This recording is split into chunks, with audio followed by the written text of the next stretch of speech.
ನಮಸ್ಕಾರ ವೀಕ್ಷಕರೇ, ಕೃಷಿ ಪಯಣ ಯೂಟ್ಯೂಬ್ ಚಾನೆಲ್ಗೆ ಸ್ವಾಗತ. ಈ ವಿಡಿಯೋದಲ್ಲಿ ನಾವು ಮೇಕೆಗಳ ದವನಿಗಳನ್ನು ಯಾವ ಥರ ಮಾಡಿದ್ದೀವಿ ಮತ್ತು ಎಷ್ಟು ಖರ್ಚಾಗಿದೆ ಅಂತ ನೋಡ್ಕೊಂಬರೋಣ ಬನ್ನಿ. ಈಗ ಮೊದಲಿಗೆ ಮೇಕೆಗಳಿಗೆ ದವನಿಗಳು ಯಾಕೆ ಅವಶ್ಯಕ ಅಂದರೆ, ಮೇವುಗಳು ವೇಸ್ಟ್ ಆಗಲ್ಲ. ಈಗ ಕಾಳು ಹಾಕಬೇಕಾದ್ರೆ, ಮೇವು ಹಾಕಬೇಕಾದ್ರೆ ನೀವು ಕೆಳಗಡೆ ಹಾಕಿದರೆ ತುಂಬ ವೇಸ್ಟ್ ಆಗುತ್ತೆ. ನಾವು ಮುಖ್ಯವಾಗಿ ವೇಸ್ಟ್ ಆಗದೇ ಇರೋ ಥರ ನಾವು ನೋಡ್ಕೋಬೇಕಾಗತ್ತೆ. ಯಾಕಂದರೆ ಕಡಿಮೆ ಖರ್ಚಲ್ಲಿ ನಾವು ಮೇಕೆಗಳನ್ನು ಸಾಕಬೇಕಾಗತ್ತೆ. ಯಾಕಂದರೆ ತುಂಬ ಖರ್ಚು ಜಾಸ್ತಿ ಬಂದರೆ ಉಳಿತಾಯ ಕಡಿಮೆ ಆಗುತ್ತೆ ನಮಗೆ. ಅದರಿಂದ ನಾವು ಈ ಥರ ಟ್ರೇಗಳನ್ನು, ಈಗ ಫೀಡರ್ ಟ್ರೇಗಳನ್ನು ರೆಡಿ ಮಾಡಿಕೊಂಡ್ರೆ ನಮಗೆ ತುಂಬ ಯೂಸ್ ಆಗುತ್ತೆ.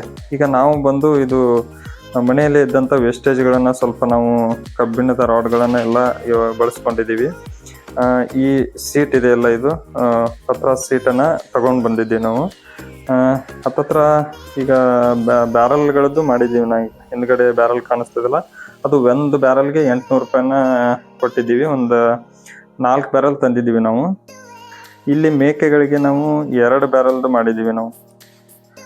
ಟೋಟಲ್ ಆಗಿ ನಮ್ಗೆ ಖರ್ಚು ಬಂದ್ಬಿಟ್ಟು ಅದು 5000 ಆಗಿದೆ ಟೋಟಲ್. ಈಗ ಎಷ್ಟಿದೆ ಅಂದರೆ, ಇದು ಸೀಟ್ಸ್ 12 ಫೀಟ್ 12 ಫೀಟ್ 2 ಮಾಡಿದ್ದೀವಿ. ಒಂದು ಮೇಕೆಗಳಿಗೆ, ಒಂದು ಮರಿಗಳಿಗೆ ಮಾಡಿದ್ದೀವಿ. ಮರಿಗಳಿಗೆ ಬಂದ್ಬಿಟ್ಟು ನಾವು 1 ಫೀಟ್ ಹೈಟ್ ಮಾಡಿದ್ದೀವಿ, ಮೇಕೆಗಳಿಗೆ 1.5 ಫೀಟ್ ಹೈಟ್ ಮಾಡಿದ್ದೀವಿ. ಟೋಟಲ್ ಆಗಿ ಬ್ಯಾರಲ್ದು 12 ಫೀಟ್ 12 ಫೀಟ್ ಹೊರಗಡೆ ಇಟ್ಟಿದ್ದೀವಿ. ಇವು ಒಳಗಡೆ ಮಳೆ ಬಂದರೆ, ಹೊರಗಡೆ ಇಟ್ಟರೆ ಮಳೆ ಬಂದರೆ ಇದು ತುಕ್ಕು ಹಿಡಿದು ಬಿಡುತ್ತೆ ಅಂತ ನಾವು ಒಳಗಡೆ ಅಷ್ಟೇ ನಾವು ಸೀಟ್ಸಿಂದ ಮಾಡಿದ್ದೀವಿ. ಹೊರಗಡೆ ಹಾಕೋದಕ್ಕೆ ನಾವು ಬ್ಯಾರಲನ್ನು ಯೂಸ್ ಮಾಡಿದ್ದೀವಿ. ಬ್ಯಾರಲ್ ಆದರೆ ಮಳೆ ಬಿದ್ದರೆ ಏನಾಗಲ್ಲ ಹೊರಗಡೆ, ಅದಕ್ಕೋಸ್ಕರ ನಾವು ಈ ಥರ ಮಾಡ್ಕೊಂಡಿದ್ದೀವಿ. ಕಡಿಮೆ ಖರ್ಚಲ್ಲಿ ಈಗ ನೀವು ಹೊರಗಿನ ತರಬೇಕಂದ್ರೆ, ಒಂದು ಬ್ಯಾರಲ್ದು ನೀವು ರೆಡಿ ಮಾಡಿದ್ದು ಟ್ರೇ ತರಬೇಕಂದ್ರೆ 5000, 4000, 5000 ಹೇಳ್ತಾರೆ. ಸೊ ಹಾಗಾಗಿ ಮನೆಯಲ್ಲೇ ಕರೆಸಿ ನೀವು ನಿಮ್ಮದು ವೇಸ್ಟೇಜ್ ಏನಾದರೂ ಇದ್ದರೆ ಕಬ್ಬಿಣದಿಂದ ಮಾಡ್ಕೋಬೋದು. ಇಲ್ಲ ನೀವು ಅಂಗಡಿಯಿಂದ ತೊಗೊಂಬಂದರೂ ಕಡಿಮೆ ಖರ್ಚಲ್ಲಾಗತ್ತೆ. ನೋಡಿ, ನಾವು ಈ ಥರ ಮಾಡಿದ್ದೀವಿ.